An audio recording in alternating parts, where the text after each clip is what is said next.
Hi guys, oh my god, I love the way I've put this thing here. It makes my work so easy. Hi guys, welcome back to my YouTube channel. I might be talking so slow like so quiet, and that's because I don't want to shout. But today I want to talk about what God is teaching me in this season of my life. And I woke up with this idea. Of course, it's stuck in my mind, and of course you guys know, whenever, I don't know if you know, but whenever I wake up with an idea in my head, I know that it is divinely orchestrated. Is that even a word? Anyway, I woke up today and I remembered some of the things I went through in the past, when I was homeless, literally. And let me tell you a story of how I got myself homeless, because it was partly my fault and partly not mine. It was Corona period, and then this thing of lockdown or lockdown, so schools are opening and then they're closed again, so it was so weird, it was so confusing. So I ended up moving from the house I was and putting it someone else's house, so that I don't have to pay rent while I'm away. And another phase I had is that when I finished school, like it was my last semester, like where will I put my things?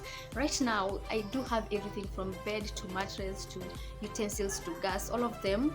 They're somewhere, I don't know where exactly, but I know if I make a call, I can be organized and get my things back. So that was my other fear. So I ended up being homeless, and I didn't want to like carry them again and start looking for a house, all that stress. Oops. And yeah, I didn't want that for myself. I was partly lazy, so I ended up skipping from one friend's house to another friend's house, and I know it was almost like 5 people, and all of these people were male friends. So this is where this story now comes in. Like, don't trust men. I feel like this men gender is very easy to deceive them, because one, I mean, do not ask help from a man. Even now, if I need anything, I'm never gonna ask it from a male gender, because I know they will give you, but with an ulterior motive behind. I was so naive then. I was just like, they're just helping me. They're my friends, so they will house you, but at the back of the mind, they want to win you over, like you become like their girlfriend or something. I mean, all men are the same, and if you're a beautiful girl like me, every man will be tempted to have you as theirs. So it's not even their fault, it's just human nature. So yeah, I think so. Every time I had to move to another, to move to another, to look for another, to look for another, until the last one where I did my final exams from, and from there and then I went. That's when I went home. Yeah. So my things are still in Embu. I thought I would go back and live there sometime, but now I'm just like, how I better bring them with me wherever I'm going. So the next time I'll be there, I'll go pick my things. So this is what God has been teaching me. Stop hiding your past. Stop hiding your scars. Because even now, if you ask me about my childhood memories, I have none. Most of them, it's my sister who usually remind me. And that's because I'm really good at hiding things. Like, not hiding, like living like they never existed before. And I think God wants me to like expose the things that used to hurt me before.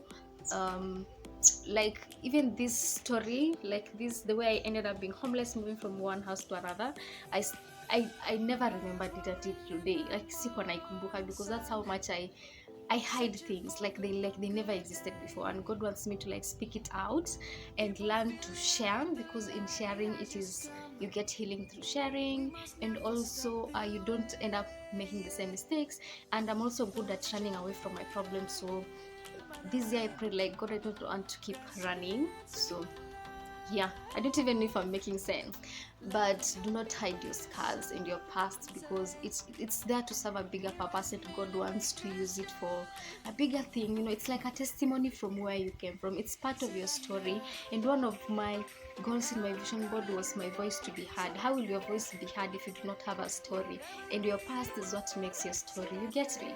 Yes. So another thing I wanted to, so that is basically it. Whatever thing you're going through, whatever past you've gone through, even me, my childhood, I have to bring them out, because it's there like a testimony, so that when God comes through for me in a different way, you'll remember, wow, once upon a time I was in a worst position in that whatever thing you are trusting God for.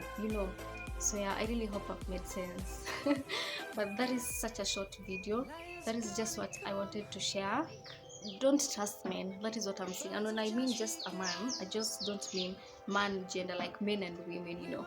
Then of course I did have like one or two female friends, but I couldn't ask them for help because just for some reason, you know, I feel like it's very easy to, I don't know. So asking help from a woman is harder than asking help from a man, you know.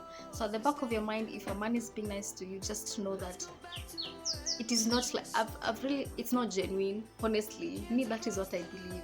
No man can help you like genuinely. They usually want something in return. Either they want to date you or have you, because that is, I've never met even one man who's like genuine, especially financially. And I don't know why. And then of course I ended up being homeless because I didn't have even the money for rent then. So that is partly part of the reason, and that is because, you know, the people who are responsible for me uh, didn't really care calling to know how are you doing, you know. So most of the life I've gone through life being like Solomon. A few weeks ago my sister went to the village, and of course she came back with good news of how my grandmother, now they're better off right now, they can take care of themselves.